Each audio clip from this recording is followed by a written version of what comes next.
আসসালামু আলাইকুম রহমতুল্লাহ। পেটের ক্ষুধা কি সংস্কার মেটাতে পারবে?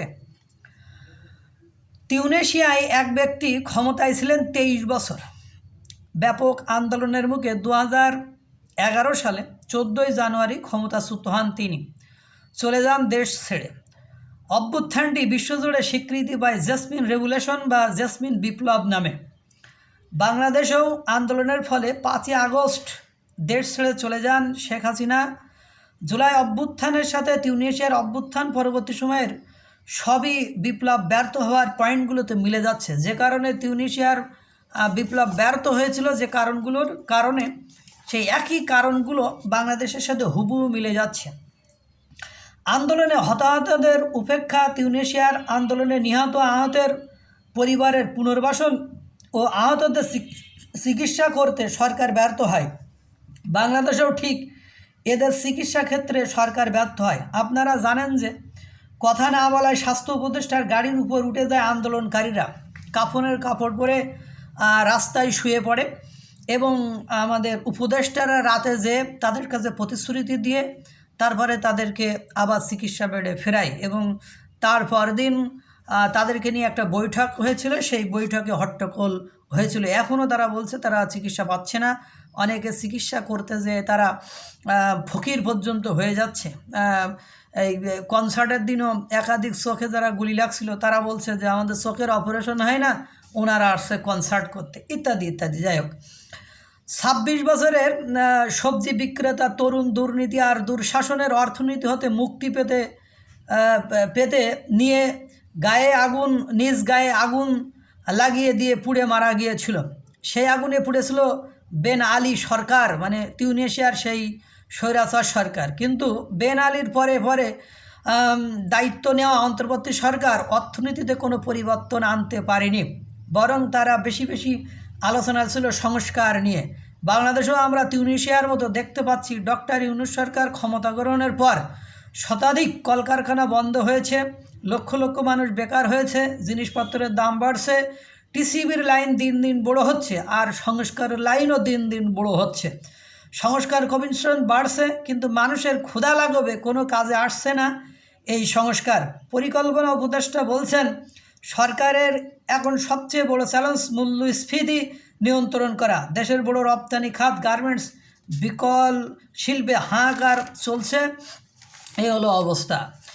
তিউনেশিয়ার লোকজন ঘরে এবং বাইরে সর্বত্রই ছিল নিরাপত্তাহীন, সন্ত্রাসের আতঙ্কে সবসময় থাকতো, তারা সন্ত্রাসীদের কাছে অসহায় ছিল। বাংলাদেশও আইন শৃঙ্খলা অবস্থায়ও দেখা যায়নি কোনো অগ্রগতি, উল্টো রাজধানী সহ সর্বত্র অপরাধের মাত্রা বাড়ছে। অলিগলিতে চলছে ছিনতাই, সন্ধ্যা নামলে আতঙ্ক।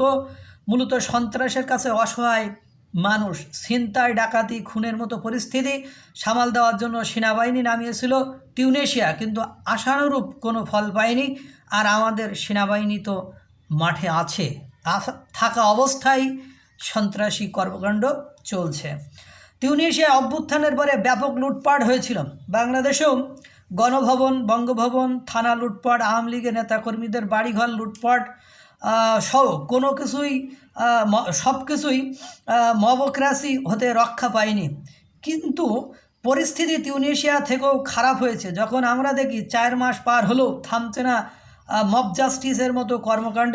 শিক্ষা প্রতিষ্ঠান, উপাসনালয় থেকে শুরু করে সচিবালয় পর্যন্ত, কোথাও বিচারালয় পর্যন্ত কোথাও না কোথাও ঘটে চলেছে মবক্রাসি। সামাজিক যোগাযোগ মাধ্যমে এসব মবক্রাসি নিয়ে তোলপাড় উঠলে 2-1জনকে নামমাত্র গ্রেপ্তার করতে দেখা যায়, কিন্তু তাদের বিরুদ্ধে কোনো অ্যাকশান বা পানিশমেন্ট দিতে দেখা যাচ্ছে না। তিউনেশিয়ায় অন্তর্বর্তী সরকারের সাথে রাজনৈতিক দলগুলোর বিরোধ দেখা যায় বিতর্কিত লোকজনকে নিয়োগ দেওয়া নিয়ে। তিউনেশিয়ায় অন্তর্বর্তী সরকারের প্রধানের নামে অভিযোগ ছিল তিনি নিজের লক্ষ্যে এবং দলীয় পরিচিতি লোকদেরকে নিয়োগ দিয়েছিলেন। বাংলাদেশেও স্বজন প্রীতির জন্য এই সরকার এনজিওগ্রাম সরকার নামে প্রথম দিকে পরিচিত হয়।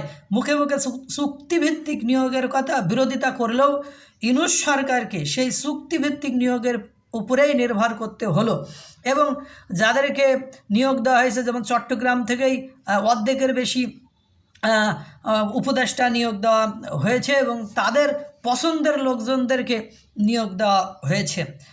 তিউনেশিয়ায় অভ্যুত্থানের পরে দুর্নীতিবাদ আমলাদের ধরাছোঁয়ার বাইরে রেখেছিল।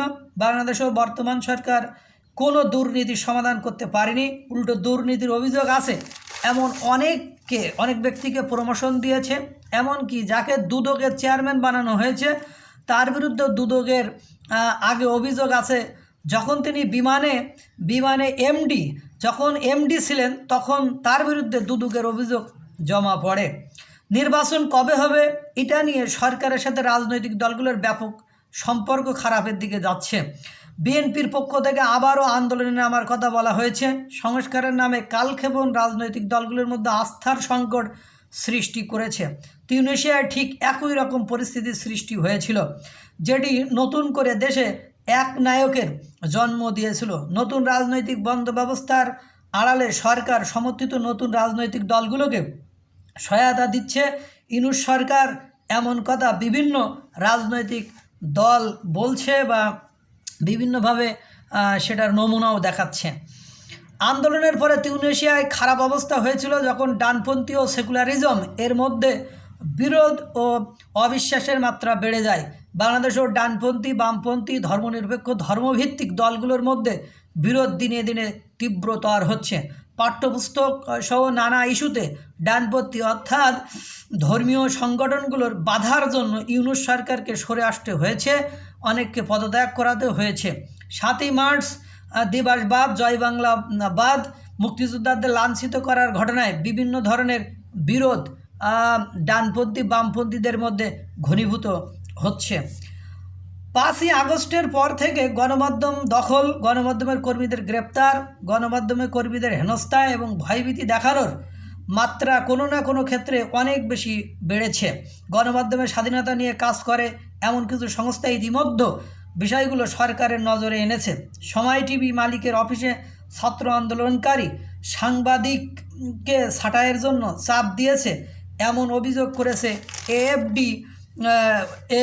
তিউনেশিয়ায় সেই আন্দোলনের পর আজ পর্যন্ত 9টি সরকার ক্ষমতায় এসেছে, কিন্তু আজও পর্যন্ত সেই অর্থনৈতিক মুক্তি, বাক স্বাধীনতা, নিরাপত্তাহীনতা এগুলো এখন কোনো কিছুই আর নেই, ফিরে আসতেছে না। সকল মানুষ এখন অতিষ্ঠ।